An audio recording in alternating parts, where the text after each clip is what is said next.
For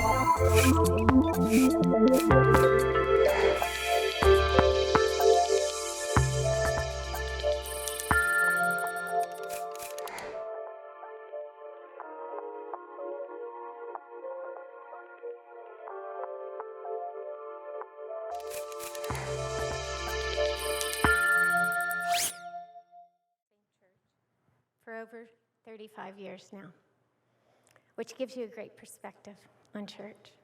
Over the 35 years, I've seen 1 million different programs and classes offered, a beautiful menu of opportunities for growth and for learning and for development.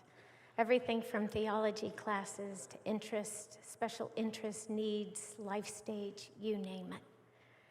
People love options, so it had its beauty. It's not all bad. But there was 3 problems that we found with it. The first is that it actually fed the consumer mindset that, especially in Orange County, we really struggle with. It's very unhealthy. The second is it's a very expensive model to run. And the third is that it actually wasn't accomplishing the thing that we really wanted above all. We wanted our church to be about transforming ordinary people with their ordinary dreams of wealth and comfort and success into people who are passionately in love with Jesus, willing to live out their faith courageously and change the world. And while we didn't do discipleship well, there's one thing that we had worked really hard and focused on for those years, and that was serving in our community. Our church had a heart for caring for the poor and the orphan and the widow, and we had thousands of people actively involved, and that's where we were seeing real life change. Unbelievable stories of people reorienting all of their priorities and softening heart. And we found that all the leaders that were emerging were powerful people in our church. So we knew that serving changed people's lives.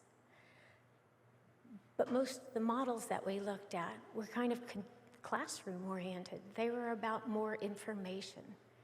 And we knew that that wasn't what really was needed.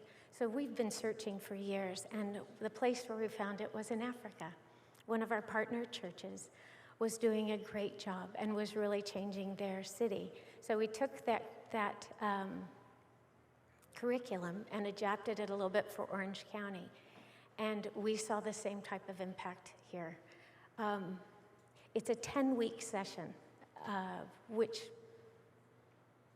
everybody says not in Orange County. You'll never succeed at getting people to do 10 weeks in Orange County. But on top of that, it's 5 nights of homework that are about 30 minutes each night.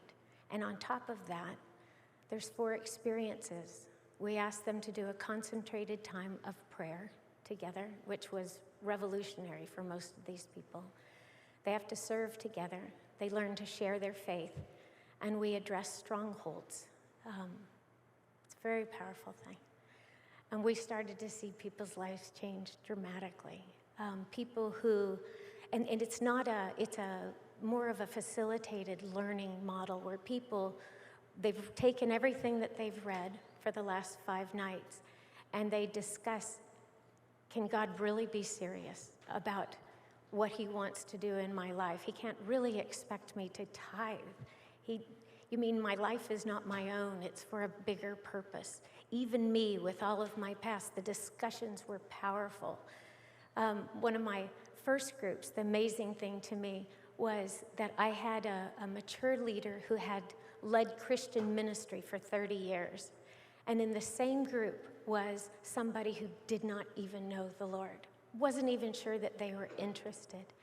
And the strangest thing is, by the end of the time, she's a believer, and he says he has never in his life grown more than in the last 10 weeks. We had a lady in my second group, my third group, who said, we asked the first question is, why are you here? What do you hope to get out of it? And she answered, she teared up immediately. She says, well, I'm newly divorced. I never thought I'd be divorced. and I'm at an all-time low point in my life. And I hated my ex-husband. By the time the divorce was over, I hated him. But he went through Rooted, our program, the last session. He's a different guy today. I don't think we would have even gotten divorced if he was there, if he was like that now. What could make him change so much? I had to come find out for myself. So the word is out in our community. People are showing up, never having stepped foot on our church before, just because they had seen change in other people's lives. It's amazing. It still amazes us. But you know, our church has always been about lay leadership. Ephesians 4:10, 11, 12, these are big verses. Equip God's people to do his work. But you know what that word equip actually means? It means to heal or repurpose. And that's what we're seeing in our people's lives, a sense of healing and repurposing, that they have a higher purpose that they never dreamed possible, and that God wanted to use them. We've had dozens of ministries form out of this. One of my favorites is a woman named Lee, who is a lawyer, and she had a tremendous testimony. But she now has 40 lawyers that do pro bono work for people in need in our community. There's a woman in a group that, as they were sharing her story, she almost quit because her story was too painful to tell. She had become an adult entertainment worker at a low point in her life and was so ashamed of it. But as she shared that and the group supported her and encouraged her, she ended up forming a ministry that now reaches out to other women that are in the adult entertainment industry. I think to date, we have had, by November, we will have 8,100 people have completed it, with an 86% transition rate to life groups. And the funny thing is, you know, getting people in life groups is always such a challenging thing. But about the 7th week, these people start to panic if you don't tell them that they can stay together and become a life group. They have such a passion because they have never been known before like they are known in these groups. And as I watch that growth, I think there is something that somebody ought to study somewhere. But I think as we learn to open up our lives and truly share our hearts and our lives with each other, we open up to the Lord. As we wrestle in a safe place with these truths and what is God calling us to be, we become more open to what he is doing in our life. And that's what we see over and over again.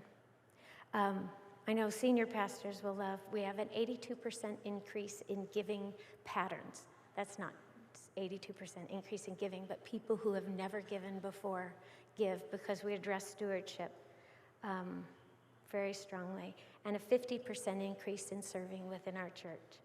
So these are all great signs that something is happening.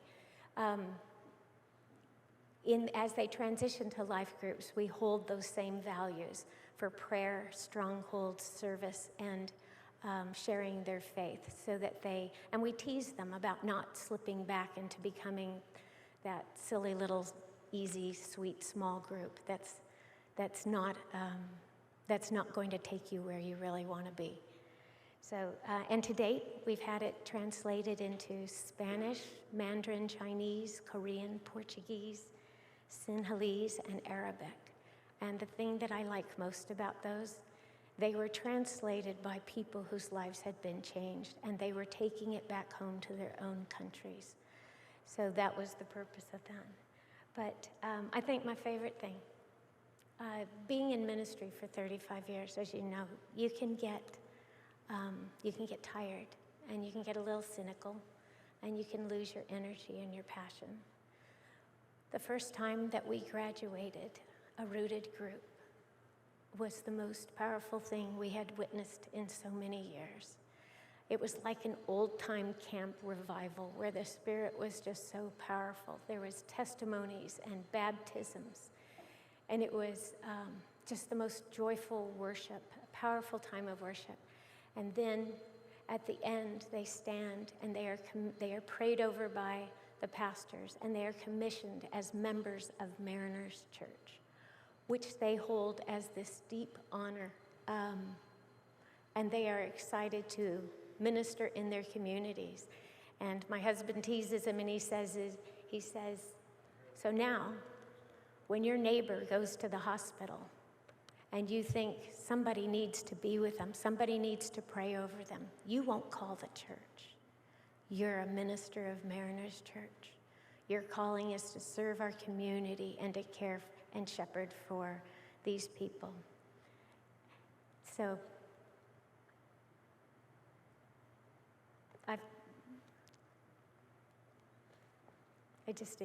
we have materials and things if you want to look at them. But it's just been the most exciting thing that we've seen in so many years.